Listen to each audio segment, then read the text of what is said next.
Tonight I have 3 true stories from long-haul truck drivers who encountered things on the road that still haunt them: empty highways, strange voices over CB radios, and rest stops you'll never want to visit again.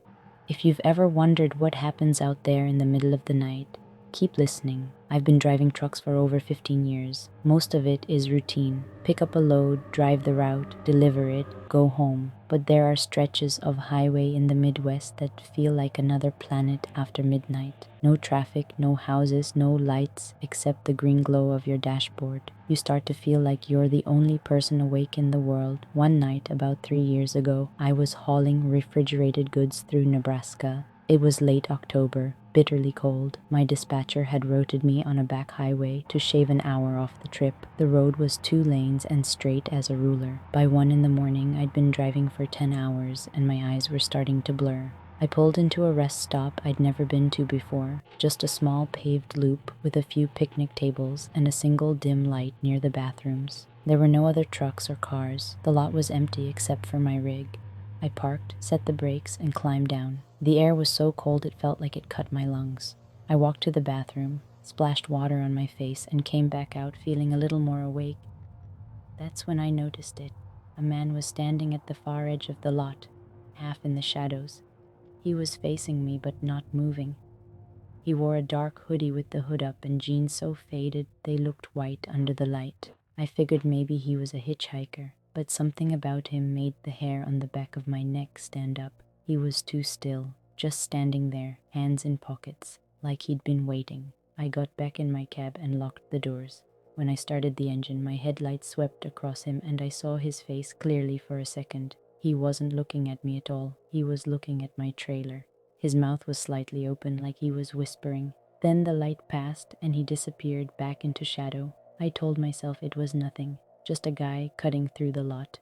But as I rolled forward to exit, my CB radio crackled, not with a voice I recognized, just static at first. Then, through the static, a man's voice whispered, "You left it open." I froze. My trailer doors. Did I? I jumped out, heart hammering, and ran to the back. The latch was still sealed exactly how I'd left it. I swung the light around. Nobody was there. The man in the hoodie was gone. I climbed back into the cab, locked it again, and started driving. My hands were shaking so badly I could barely keep the wheel straight. The CB stayed silent the rest of the night. When I delivered the load in Denver the next morning, the receiver signed for it, broke the seal, and opened the doors. Everything was intact. For weeks I couldn't stop thinking about that voice. My CB is on a standard channel. Anyone with a handheld can transmit, but how did he know about my trailer doors? I still check them obsessively at every stop. It's been 3 years and I've never seen that man again, but sometimes, late at night on a dark highway, I'll get a burst of static on the CB and feel my stomach drop, waiting for a whisper. I was hauling a load of tires through Arizona when this happened. I'm based out of Flagstaff, so I know the desert stretches pretty well, but even then, there are parts of Route 191 where you can go 30 miles without seeing another set of headlights.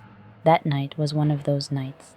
The sky was perfectly clear, the moon huge, and the landscape on both sides of the road looked like it was made of silver sand.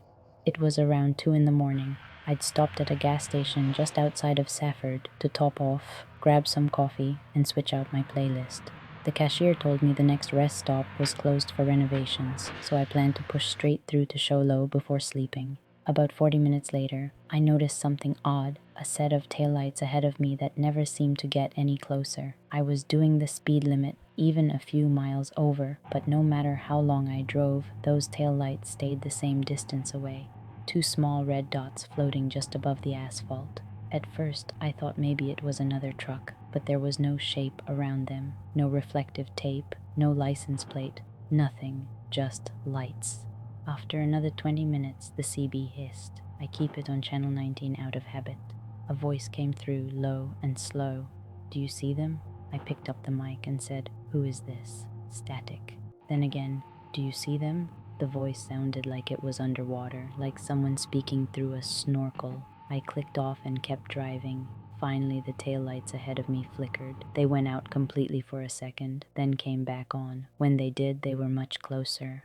close enough for me to tell they weren't taillights at all. They were two red orbs about the size of tennis balls, hovering about 4 feet off the ground. They drifted from one side of the lane to the other like they were attached to something invisible.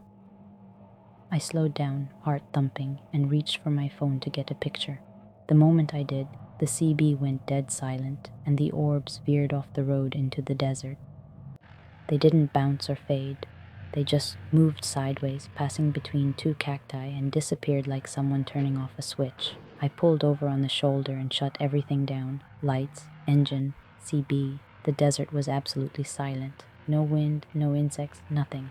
I sat there for a full minute with my hand on the ignition key, trying to decide if I was imagining it. Then, in my driver's side mirror, I saw a figure standing about 20 yards behind the trailer. It looked like a person, but its outline shimmered like heat rising off pavement. It didn't move. I blinked, and it was gone. I started the engine and drove off without looking back. When I got to Show Low and stopped at the truck stop, another driver was fueling next to me. He looked at my rig and said, "You took a 191 tonight?" I nodded. He shook his head slowly. "Don't. Not at night." That's all he said. He climbed into his cab and pulled away. I haven't taken 191 after dark since. Even during the day when I pass the stretch where it happened, my hands get clammy on the wheel. I still don't know what those lights were, or who was on the CB, but every time the radio hisses now, I feel that same cold knot in my stomach. The last story comes from a friend of mine named Ray. He's been driving longer than I have, mostly coast-to-coast freight. In 2019, he took a job moving auto parts from Illinois to Florida every week. He liked night driving because the roads were empty, but one run changed the way he feels about it. He was on I-75 south of Macon, Georgia, around 3 in the morning. Heavy fog had rolled in, thick enough that he could barely see the reflectors on the pavement. He slowed down to 40 and kept his hazards on. About 5 miles into the fog, he started to see a faint glow ahead, like a gas station canopy. As he got closer, he realized it wasn't a station at all, but an old rest area with a single concrete building and a handful of vending machines out front. He decided to pull off for a bathroom break. The parking lot was cracked and overgrown with weeds. The building's windows were boarded up, but one vending machine at the far end still glowed bright blue. He parked, grabbed a water bottle, and headed toward it. As he walked, he noticed something strange. There were fresh tire tracks leading into the lot, but none leaving. They stopped near the vending machine, turned sharply, and disappeared into the grass. He glanced around, but didn't see another vehicle anywhere. Inside the building, the bathroom door hung off its hinges. The mirror above the sink was smashed. Ray decided to skip it and just buy a snack from the machine instead. When he turned around, a woman was standing between him and the truck. She was barefoot, wearing a hospital gown, hair hanging wet down her face. Her skin looked pale and wrinkled, like she'd been in water too long. She didn't speak. She just raised her hand and pointed at his trailer.